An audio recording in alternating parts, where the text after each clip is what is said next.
Israel और Hamas के बीच जारी युद्ध को करीब 1 महीने होने जा रहा है। इस जंग के थमने के आसार दूर दूर तक नहीं दिखाई दे रहे हैं।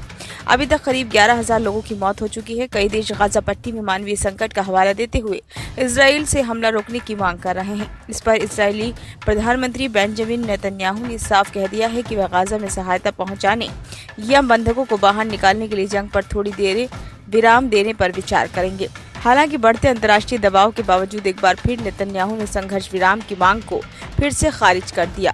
गौरतलब है कि इसराइल ने कसम खाई है कि वह हमास के एक आतंकी को चुन चुन कर खत्म कर देगा। नेतन्याहू ने कहा कि उन्हें लगता है कि इसराइल को युद्ध के बाद अनिश्चित अवधि के लिए फलस्तीनी क्षेत्र पर सुरक्षा जिम्मेदारी की आवश्यकता होगी। अमेरिका द्वारा मानवीय संकटों के कारण जंग को रोकने के प्रयासों पर इसराइली पीएम ने कहा कि सामान्य युद्ध विराम उनके देश के युद्ध प्रयासों में बाधा उत्पन्न करेगा। नेतन्याहू ने सोमवार को कहा कि जहां तक छोटे छोटे विरामों की बात है, 1 घंटा यहाँ 1 घंटा वहाँ, हम पहले भी ऐसा कर चुके हैं। हमास का कहना है कि जब गाजा पर हमला हो रहा है तो वह बंधकों को मुक्त नहीं करेगा और न ही लड़ाई बंद करेगा।